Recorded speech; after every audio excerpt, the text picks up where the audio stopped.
Mas no São Paulo, Capelanes, o torcedor de São Paulo me escreve: Lívia, pelo amor de Deus, me dê uma boa notícia. Qual é a sua expectativa para 2023? E aí eu sempre pergunto, Capelanes, eu sempre trabalho com toda a sinceridade, assim como eu trago a sinceridade aqui ao ouvinte da Rádio Bandeirantes.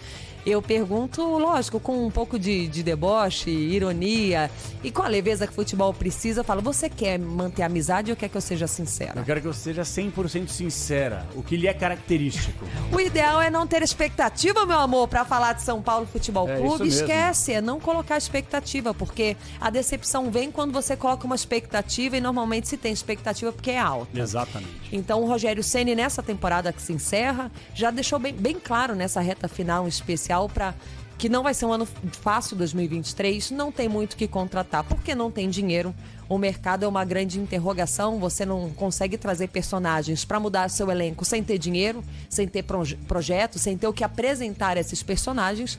Não à toa, São Paulo trouxe aí o Marcos Paulo. Marcos Paulo, esse Fluminense. E aí vem a interrogação, quem é Marcos Paulo? Porque o Marcos Paulo do Fluminense a gente até conhece, mas o do Atlético de Madrid? Pois é, não jogou. Pois é. Nós não conhecemos porque ele não jogou um segundo sequer com a camisa do Atlético de Madrid. Assim, sabe o que eu gosto de falar? Eu tenho um termômetro na minha vida que é o meu cunhado.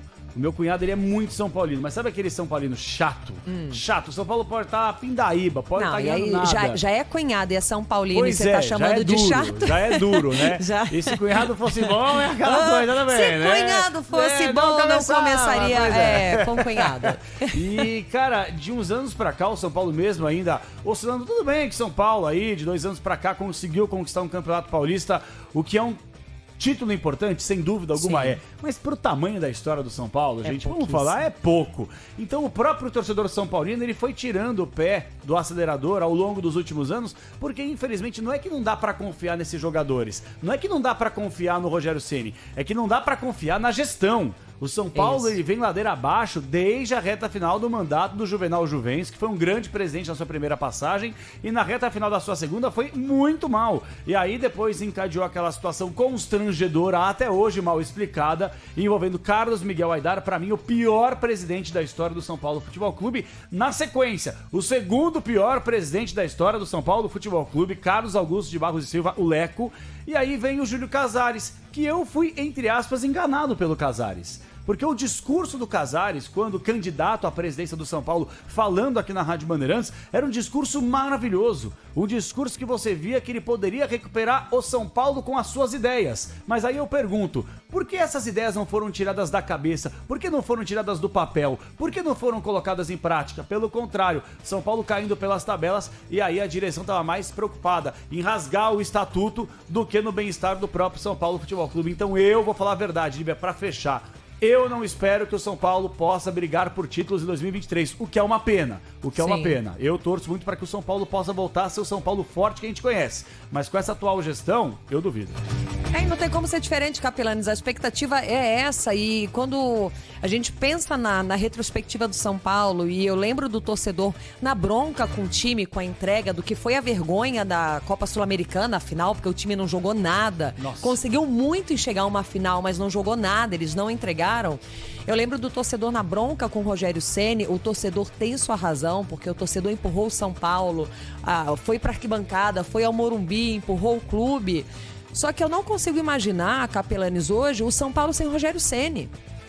Porque o Rogério Ceni conhece os bastidores, Rogério Ceni fez um bom trabalho, Rogério Ceni errou no seu trabalho, Rogério Ceni morreu com algumas convicções, ele bateu cabeça, mas hoje, assim, ainda é um cara que, para enfrentar tudo isso que você disse da diretoria, tem que ser um cara que conhece o clube, que tem um certo respeito, uma passagem livre ali nos bastidores, porque senão vai ser mais um técnico a ser cozido nos bastidores do São Paulo. Vão enrolar, vão dar um pouco mais de oxigênio, vai permanecer e depois vai entrar na ciranda do futebol. Então, assim, hoje, quando o torcedor vinha pedindo na arquibancada do Morumbi pro Rogério Ceni ir embora, o torcedor tava na bronca, eu sempre questionava, o Capela, e questiono você, já que você deu uma respirada funda quando eu disse que não vejo hoje o São Paulo sem Rogério Ceni. Sai Rogério Ceni, quem chega?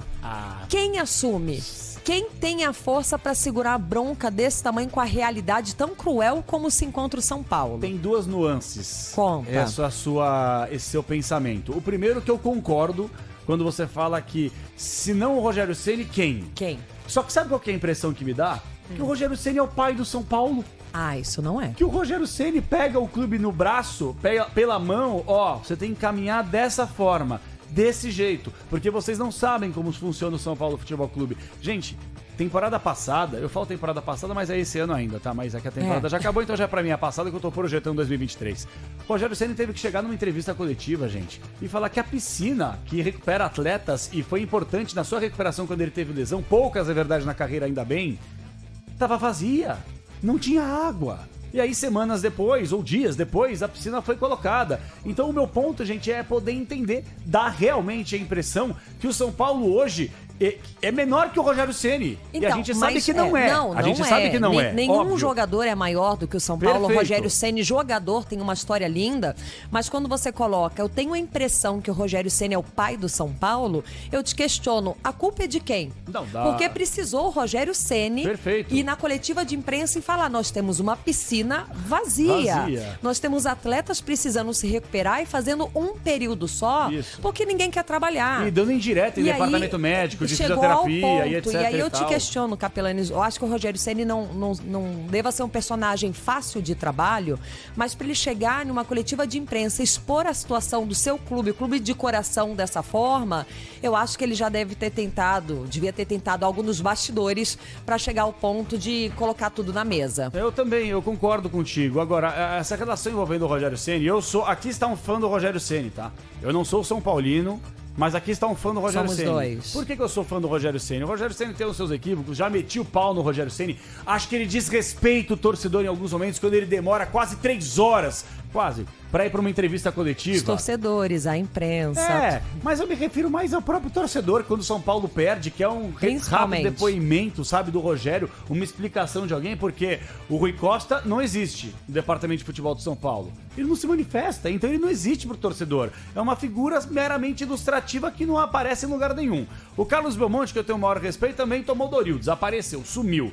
E o Júlio Casares, que é um homem de comunicação que não se comunica com o seu torcedor. Parece que não faz questão de expor aí as suas ideias pro torcedor são paulino. O meu ponto aqui em relação ao Rogério Ceni é que ele carrega um fardo que muitas vezes dentro do clube não é dele. Ele tem que responder por pepinos que a gestão não consegue lidar. Então muitas vezes ele fica sobrecarregado porque o cara tem que pensar no departamento médico, aí ele tem que pensar na presidência, ele tem que pensar na contratação de jogadores, na liberação de atletas, no esquema tático, no treino. Pô, tudo nas costas do cara, meu. Não é nenhum santo.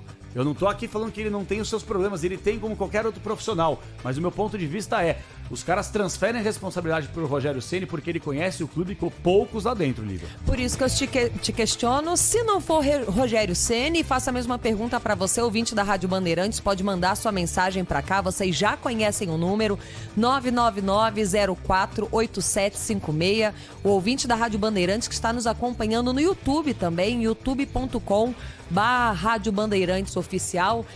Se não for Rogério Ceni no comando do São Paulo, quem será? Quem vocês gostariam? Porque do tamanho dessa roubada, porque hoje, infelizmente, o São Paulo não é o soberano de 10 anos atrás, hoje é uma roubada, assim, com todo esse histórico recente que o Capelanes colocou aqui, tem que ter... Eu quero nomes na minha mesa, Capelanes. Se não o Rogério Ceni, quem? Rogério Ceni, que por sinal tem um contrato só o Ceni, já... né? Exato, só o Ceni. Se não o Rogério Ceni, quem? O Ceni, deixa o Ceni. Não é o Rogério, vai o Ceni. O Ceni, ou seja, vamos girar que hoje tem muito assunto, tem mercado da bola e estamos apenas chegando com os donos da bola.